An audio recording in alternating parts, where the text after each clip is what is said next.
இறுதியாக என்ன சொல்லுவது? நாங்கள் ஈழத்தமிழர்களை பொறுத்தவரையில, நாங்கள் தமிழ் தேசிய தலைவர எங்கட தலைவராக ஒரு நான் அதுக்கு தெய்வம் அதுகளுக்கெல்லாம் போக நான் விரும்பல. எங்களுடைய மனங்களில வாழுகின்ற ஒரு தலைவராக இன்றைக்கும் எங்கட மனங்கள்ல வாழ்ந்து கொண்டிருக்கிறார். நாங்கள் அவரை பூசிக்கின்றோம், நேசிக்கின்றோம், மதிக்கின்றோம், எல்லாம் செய்கின்றோம்.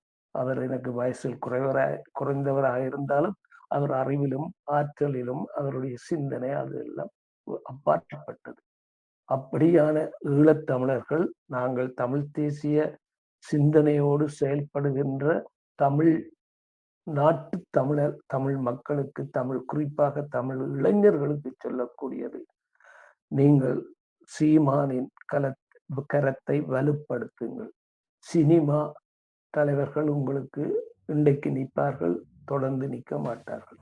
இன்று அவர்கள் அடுத்த முறை அவர்களுக்கு சரியான வாக்குகள் கிடைக்கலன்னு விட்டுட்டு போயிடுவார்கள். 15 வருஷமாக உங்களுக்காக தோல்வியை தழுவிக்கொண்டே மீண்டும் மீண்டும் உங்களோடு நிற்கிறார். எந்த போராட்டம் என்றாங்க இருந்தால் உங்களோட பிரச்சனைகள் எல்லாத்துக்கும் நிற்கின்ற ஒரு தலைவர். அந்த கூட்டம், அந்த அவருக்கு பின்னால் திரண்டிருக்கின்ற அந்த மக்கள், அந்த எழுச்சி மிக்க அந்த ஒரு இந்த முறை போட்டிருக்கிற வேட்பாளர்கள் பார்க்கின்ற போது அதிசயமாக இருக்கின்றது.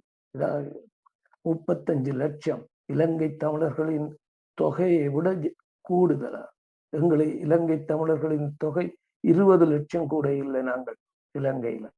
ஆனால் இங்கே 35 லட்சம். இந்த முறை 70 லட்சம் 75 லட்சத்துக்கு மேலே மக்கள் ஆதரிக்க வேண்டும். அது பல மடங்காக உயர வேண்டும் என்றுதான் என்னுடைய விருப்பம், என்னுடைய வேணவா.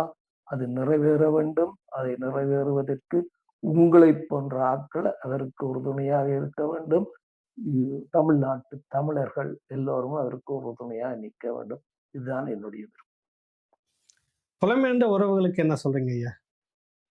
புலம்பெயர்ந்த உறவுகளுக்கு நான் எதுவும் சொல்ல தேவையில்லை. அவர்களுக்கு என்ன செய்ய வேண்டும் என்று தெளிவாக தெரியும். அவர்கள் யாரும் எதற்கும் சோடை போனவர்களை நல்ல விலை போறவர்கள். 1, 2 அங்கே இங்கே இருக்கலாம். அது எல்லா இனத்திலையும், எல்லா நாட்டிலேயும், எல்லா இடத்திலையும் இருக்கின்ற ஒரு சாபக்கேடுதான். அதற்காக ஒட்டுமொத்த ஈழத்தமிழர் பேச முடியாமல் இவ்வளவு பேர் இருக்கிறார்கள். வெளியில வரமாட்டார்கள். ஆனால் உள்ளுக்கு உணர்வுகள் இருக்கு, கொந்தளிப்பு இருக்கு, கோபங்கள் இருக்கு, தீராத வலி இருக்கு, வேதனை இருக்கு. எல்லாத்தையும் சுமந்து கொண்டுதான் இங்க வெளிநாட்டிலேயும் ஈழத்தமிழர்கள் வாழ்ந்து கொண்டிருக்கிறார்கள். உள்நாட்டில ஈழத்துல வாழுகின்ற தமிழர்களின் நிலை அதை விட மோசமானது. இதுதான்